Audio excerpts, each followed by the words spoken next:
You are listening to the Launching a Leadership Revolution Corporate Education System audio series. Everyone is called upon to be a leader in some capacity in certain points in his or her life.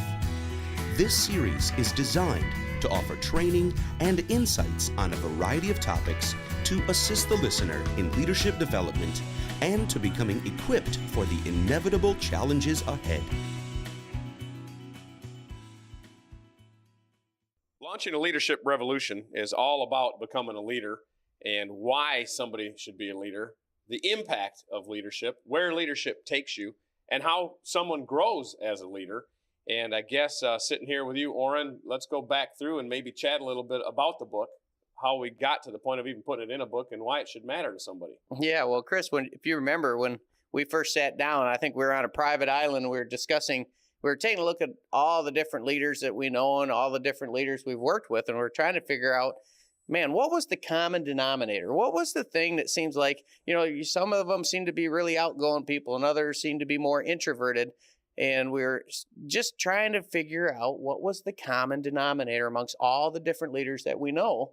And as we went through, I said, well, I guess if we're going to do that, we're going to have to define what leadership is. And we said, well, leadership's influence. And we thought, well, no, if you influence people in the wrong direction, someone may not be a leader, but they've written something that influenced. And so we started to having to define what a leader was. And we realized that defining what a leader is a much tougher objective than what we realized starting out.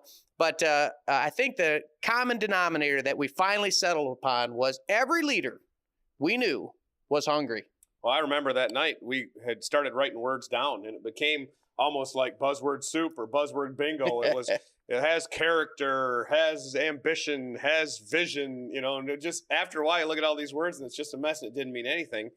As a matter of fact, pinning it on the hunger of a leader was accurate, because that is the starting point to anything that a leader does, because eventually we did get to the definition that we feel we can hang our hats on, and that is that a leader is driven toward a vision. They attack a status quo that they cannot let go. It's something that they have to change. They see an injustice, they see complacency, they see something that's not right, or they see something that could be much better, and they're driven by a purpose, by a cause, to attack that status quo and make it better. And they do that through their character and through their own performance and the influence that exerts on other people. So hunger became the starting point. And since then, most of the feedback that we've received on the book includes a surprise at that, because of a lot of the leadership literature that's out there.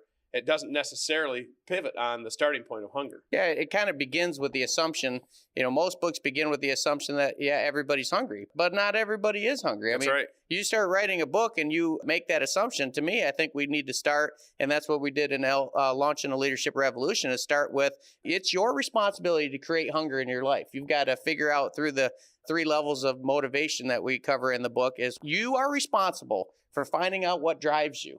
And then when you start becoming hungry, you start learning things, and you can always tell where a leader is, because a leader is driving change. When I look through the organizations that I've been a part of, I can always tell where there's a leader, because a leader is creating change. So if you're listening to this and you're saying, man, I'm in a corporate America job, and how could I possibly be a leader? Everybody can have influence where they're at and start driving positive change. And there's some leader in your organization that's going to notice that you are growing, that you are changing, and creating positive change in the organization. And when they notice you, they're going to want to partner with you, because the world is filled with managers, but very few leaders. And there's a big difference. I'm glad you brought that up, between management and leadership. Leaders determine where to go, and managers are involved in how you actually go do that, the day-to-day administration of how to get there. And there are a lot of myths surrounding leadership, that you have to be a certain stripe, or you have to be a certain position, or you have to have certain authority. But everybody, at some point in their life, probably at many points in their life, are going to be called upon to lead. The question isn't, is everybody hearing this talk a leader or not? The question is, will they respond to the leadership challenge when it comes? Because it will. That's right. It's like everyone is assigned a leadership task, whether it be a mother responsible for influencing in a positive direction their children, to a person in a job that's responsible for influencing the other employees around them, to a business owner responsible for influencing in a positive direction the customers to where they'll come back. Everybody is involved in leadership. And to me, the biggest leadership challenge right now, because the world being flat, is we have more leaders competing against one another today than ever before. And so America needs to raise up a group of leaders that will respond to the challenge and become positive influencers where they're at. You don't wait until when I'm president or vice president, then I'll start leading. No, you must start leading right where you're at, because it begins with hunger. Everybody can lead at any place they are with what they have, the person that they are already. Everybody can begin a journey toward affecting change and making their world better. That's correct. And, so you say, well, Orrin or Chris, what would I do right now to start leading? And the first thing I'd say was, what are you learning? In other words, are you reading on a daily, weekly, monthly basis? Are you putting the leadership material in? Are you putting information into your head that you can take and then start applying to become a better leader? It's amazing how many people, they say, well, I'd like to be a leader, and yet they read no information from anybody who's out there leading. I mean, there's a statement that success leaves clues. Success leaves clues. But if you're not in the hunt, you're not going to notice any of the clues because you're too busy sitting there while the clues of leadership are going by us. So you got to create a hunger, start reading, start listening, associate as much as possible. It's like the old Southern saying, if you hang out with dogs, you get fleas. Well, what I'd say the other is, if you hang out with leaders, you start developing leadership principles, and then you start applying those, and you're on your way to becoming a leader yourself. And the impact of leadership is amazing. A lot of times people might think, well, I'm hungry. I do want to make change. I want to fix this situation in my life. I want to accomplish these things here. I want to change what's going on in our country. I want to help do this. I want to make a positive impact. I want to make a difference. And I'm hungry. I'm listening to this CD, aren't I? And so they're learning. They are doing those things. But sometimes people don't believe, again, it comes down to these myths around leadership, that they're the right kind of person, or that they're in a position to lead, or that they have any authority, or that anybody will listen to them. But we have to understand something called the ripple effect of leadership. When someone does something, there is a response. There is a response to every action, and leaders take appropriate, cause-driven, purpose-filled actions toward attacking a status quo that they're not happy with, that do have ramifications. We call it the ripple effect. If you can picture throwing a little pebble out in the middle of a pond of water, that pebble creates a circular splash, and that circle radiates, and other little ripples flow off until it reaches all the way across the pond to its edges, and sometimes comes bouncing back. And you can't say how far those tremors go and how long they'll shimmy the surface of that water. And what a leader does is very similar. It has an impact on the people around him or her, and from there, you never know what's going to happen. I mean, you look at the founding fathers of the United States and the Revolutionary War, and then look at the results of that brought down to our time and age, sitting here talking today in a free country and very thankful for our privileges and our freedoms and fighting hard to protect them. I think what you're driving at, which I so strongly agree, is that leadership matters. It matters. In fact, I think in today's economy, that people are freer to buy products from so many different sources, to link up or not link up with anybody in business. And so they're going to make the difference. Leadership is going to decide the difference maker. I mean, you were using the founding fathers, and as you were talking, I went back to Winston Churchill. Can you imagine when Winston Churchill became Prime Minister of England? I mean, here's a guy whose whole life had been hungry. He'd been traveling all over the world, writing, leading, all these different parts, had many failures along with successes. But can you imagine anybody else being appointed prime minister at that time and being able to accomplish the results that Winston did? I mean, they had another guy, that Lord Halifax, they were talking about having him prime minister, and he said, if I'm elected prime minister, I'm going to go over to Hitler and settle. And Winston Churchill, as a leader, says, if I'm elected prime minister, I will never settle. He said, if it means that I'm dying with my sword, dying from blood, drowning in my own blood, I'd rather do that than surrender this great nation to tyranny and Hitler. Now think about that. Here's two, quote, leaders. But can imagine the ripple effect difference between, had Lord Halifax been prime minister, they would have never stood. They would have went and settled and given up their convictions and their principles for convenience. But Winston Churchill said, no, my convictions and my principles are so important to me that I'd rather surrender my life than my principles. Now that, to me, is leadership. And that's the type, when I read his story, it inspires me to ask, and everybody should ask, what are the convictions, principles that you hold so dear as the founding fathers did, as a Winston Churchill did, that you would literally be willing, if necessary, to sacrifice your life for those principles. Now, many people might be listening and say, man, I don't have any principles like that. And then I would say, well, then you're going to have a hard time leading with conviction to the point of drawing many people around you. Because Winston Churchill's convictions inspired a whole nation to stand up against the tyranny of Nazi Germany that now had dominated all of Europe. And this little island stood on its own against that tyranny because they said Winston Churchill's speeches were worth whole divisions in the army. He mobilized the English language and sent it into battle. Oh, that is exactly. Well, you talk about those huge ramifications coming from one man and the fact that leadership matters and it has a huge impact. Well, the story I love about Winston Churchill was in 1899. He's a young journalist sent to investigate the Boer War in Africa. And he gets captured on an armored train. He gets separated from this other car and they get captured by this cavalry, which is men on horses. We're entering in the industrial age. He gets captured by men on horses and he's made a prisoner in the middle of the Boer War in Africa, and he escapes. Now, he's an unknown in England. He was born into wealth. He was part of the landed aristocracy and all that, but he was an unknown. He's just a young man, just a journalist in the Boer War out for adventure. But he escapes from this prison camp, walks right by the outer guards, had the audacity just to walk out of there. No food, no water, no plan. Climbs a fence, hides in the shadows, walks past the guard check, and escapes. Gets on a train, goes through the night, knocks on a door. He's finally starving. Time has gone on. He's starving. He just guessed which train would be heading toward the coast. Guesses the right one.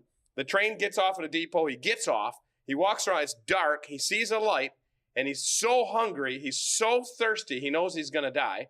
He goes up to the door, knocks on the door, tells the guy some kind of a little fib or something just to see if the guy will give him some food. And the guy says, I think you better come in and tell me the truth. So Winston Churchill sits at his table and says, well, I'm a journalist from England. I got captured on an armored train. I've been a prisoner of war and I'm escaping. And the guy says, man, he says, you are so fortunate you knocked on my door. I'm the only one for 20 miles that wouldn't have turned you in. It was a Britishman. He fed him, helped clothe him, get him out of there, snuck him back. And that escape caught the attention of the population in England. And that gave Winston his first chance at a greater step. He was soon elected to Parliament. He became famous. He rose through levels of influence. And each time he rose to the occasion. That just goes to show, here's a young journalist. He never knew that he would be standing at the apex of preserving freedom in the free world in the middle of World War II. That's right. It started with one man just having the audacity to do something, and he got noticed. What a great example of the ripple effect. And That's the ripple effect. And Winston being hungry enough that he would refuse to be a prisoner. Yeah, and literally hungry by the end of the escape there. Exactly. That's right. Well, let's go to something you were talking about there. Now that we understand the ripple effect, and even a young journalist can turn out to be the man that stands in the gap at a very critical time in the history of freedom. Let's talk about this having principles and standing on principles, because that defines a leader. You and I have met these people. They look the part, they act the part, they talk the talk, but they're sailboats in the wind. They're charlatans.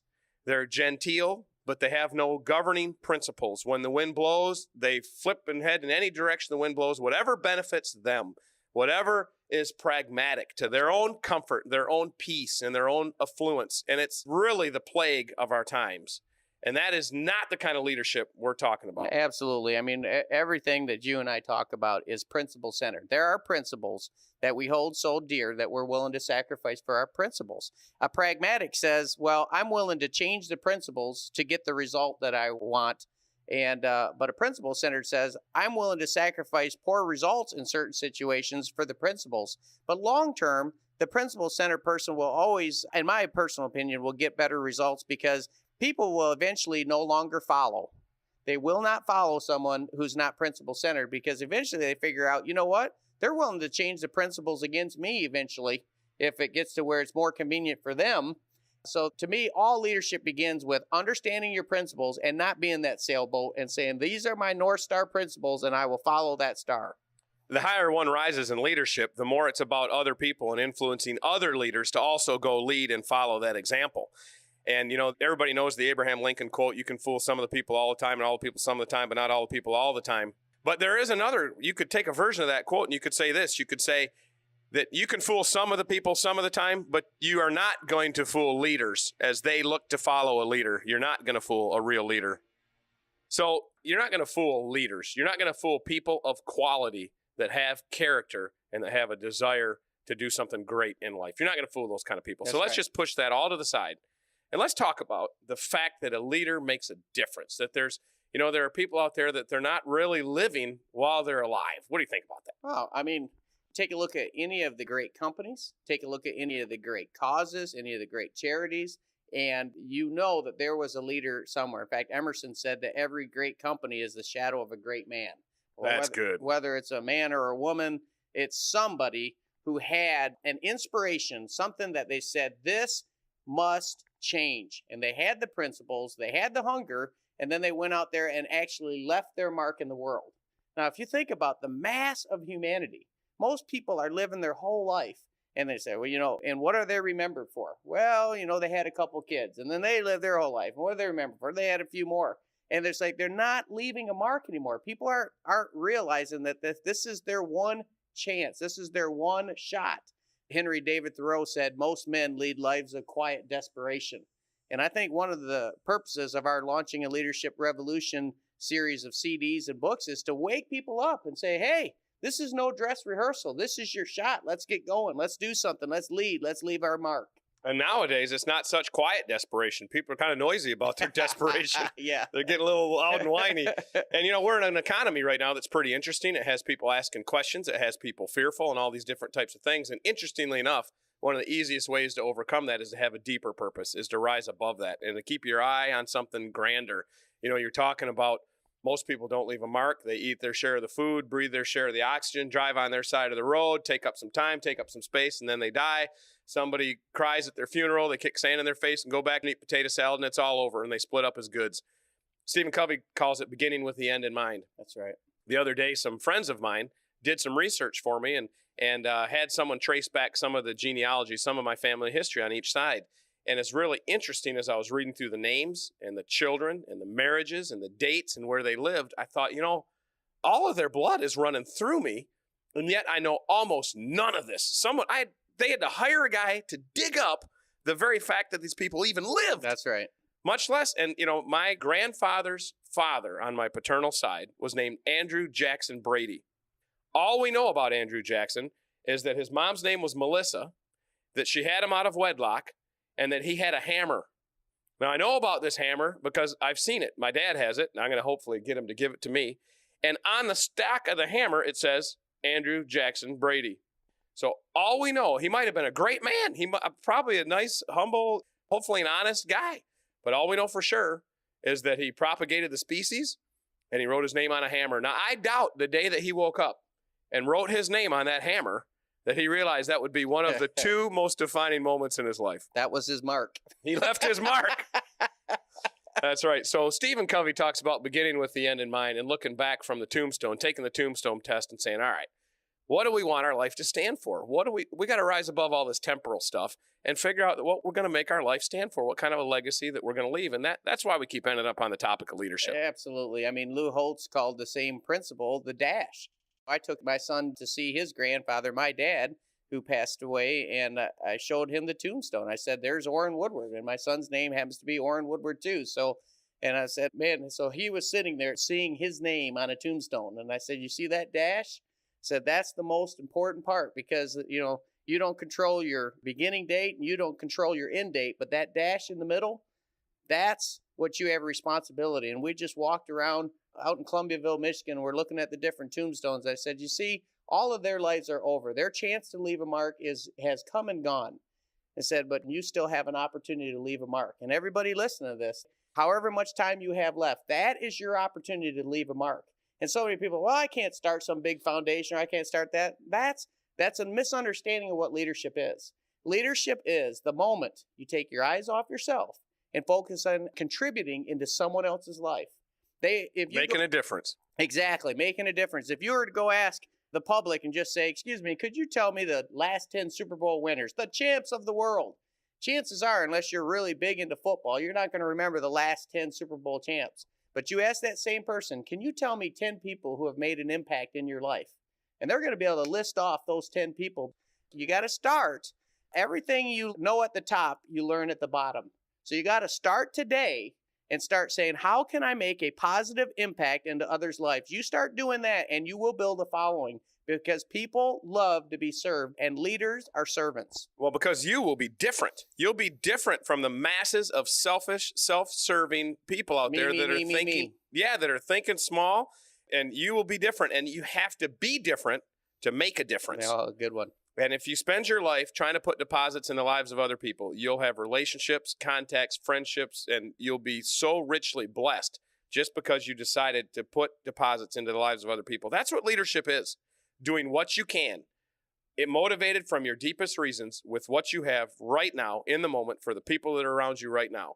And you're successful in that, all of a sudden bigger opportunities will open up and you'll be ready again and you'll be ready again and you'll be ready as long as you adhere to those principles. That's how Winston Churchill went from being an unknown journalist to the ruler of the free world at a key moment in history. That's how anything big that's ever happened started with one little person doing the first step for the right reasons at the right moment in time and built upon that.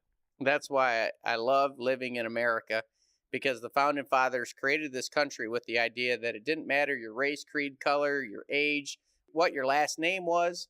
Thomas Jefferson called it an aristocracy of achievement. And in a free enterprise market, your accomplishments are based upon your willingness to serve others. The aristocracy that the founders imagined in America was an aristocracy not of blood, not of what your dad's last name was or how much money you were born with, but your willingness to develop and launching a leadership revolution in your own life. And to a certain extent, we're blessed with those freedoms that you can rise above your raisins, as the old saying goes. In later recordings, maybe we'll get into some of the ramifications of how high one can rise and the different ways things are set up and maybe some of the erosions of our freedoms. Yes. But, none of that changes without individuals taking initiative to attack the status quo and lead right where they are and push for things that are right in their life, first to fix their own house and then to go help in the community and build from there. And that's what leadership's all about. Well, that's what we covered in Leadership and Liberty, is that leaders have always been responsible for maintaining and improving the liberties of the people. Absolutely. And so freedom and liberty, as Thomas Jefferson said, requires eternal vigilance. Yeah, there's never an arrival in this life. You don't ever get to a place where you arrive. As a leader ascends the different levels of influence that we talk in the Launching a Leadership Revolution book, as a country goes down through the ages and the different generations, nothing is established that will last. Everything requires defending. Everything requires repair. Our bodies, if we don't take care of them, they decay. Our houses, if we don't, they need repair and upkeep. And freedom and liberty require upkeep. They require constant attention as you build influence and gain positions of influence in your life as you accomplish things. You don't just arrive and kick back and look at the fruits of your labor. Now, there's a time for rest. You don't have to be a fanatic to achieve great things, but you have to be focused. You have to be emotionally committed. You have to be sold out. This kind of could take us in another direction here. You have to be able to prune the busyness of your life and make sure you're focusing on the great at the expense of the good. That's right. There's a saying, ideas have consequences. To me, ideas in a person's brain is like the octane level of the gas in a car. You can have the best car in the world, but you pour water into it, it's not going to run so good. And you can be intelligent, but if you pour the wrong ideas or poor ideas into your brain, you're not going to accomplish a great result. And it's amazing how many people out there, boy, they're hard workers. They're great Americans or whatever nationality they are, but they're not putting the proper ideas in. They're not pouring the right type of gas in to light that fire to go produce the type of results they want in life. So without those, you can end up being busy. But busyness and productivity are not one and the same. That's right. Henry David Thoreau, again, keep quoting these authors, said it's not enough to be busy, so too are the ants. The question is, what are we busy about? There are literally probably thousands of good choices we could make with how to spend the 24 hours that are in our daily wallet. But there may be one or two only that are the great choices, the best choices that someone can use to move him or herself toward their destiny, what they're supposed to do while they're here on this earth. The wealthiest man in the world is given 24 hours in a day. The greatest leader is given 24 hours in a day. And the poorest man or the poorest leader is given 24 hours in a day. So it's not that someone who is accomplished and has more time. It's what they're doing with their time. It's prioritizing and saying, These are the important things. I take a look and say, okay, my career, my family, and these big rocks. And once you have that in, then working around the big rocks, you can do some of the other activities. But most people fill their schedule and let the tail wag the dog, so to speak. And so they're busy. They burn through. I mean, we all have to have 24 hours in a day. But what a significant difference it is when you start to wag the tail versus letting the tail wag the dog. Yeah, they're responding, and we all fall into this trap, I suppose, from time to time, responding to the urgent at the expense of the important, when really we have got to focus on what's important and let the urgent take care of itself. So if I were to sum up, the beginning of leadership is create that hunger and decide that your life is worth doing something great, and that your life, the legacy, if you go to any town, you'll see the statues. They do not erect statues for critics, and they do not erect statues that on there say, John Doe, he stood for nothing. No, every time you see someone there, it's like, if you go into the center of town or any big city and you see someone, there's a statue, rest assured that person stood for something and was willing to sacrifice for their convictions.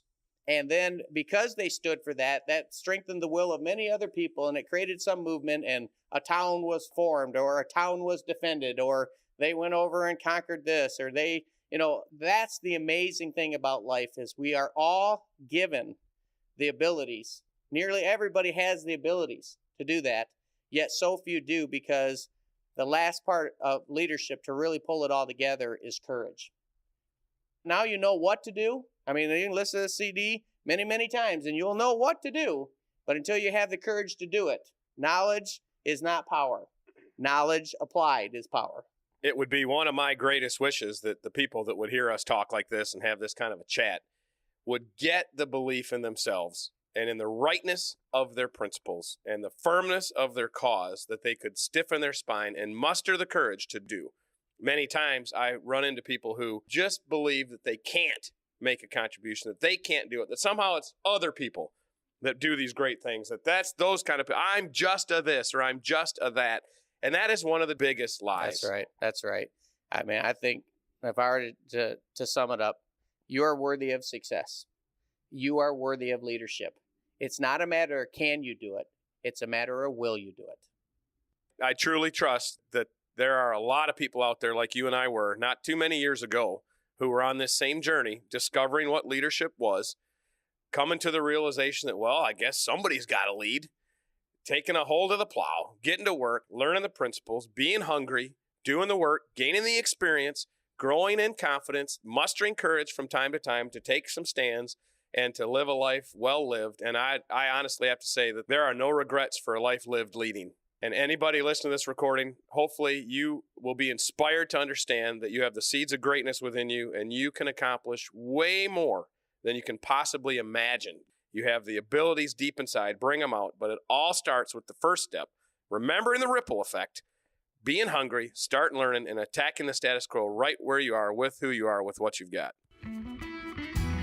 Unauthorized reproduction is prohibited. All rights are reserved. This is a copyrighted program of Life Leadership.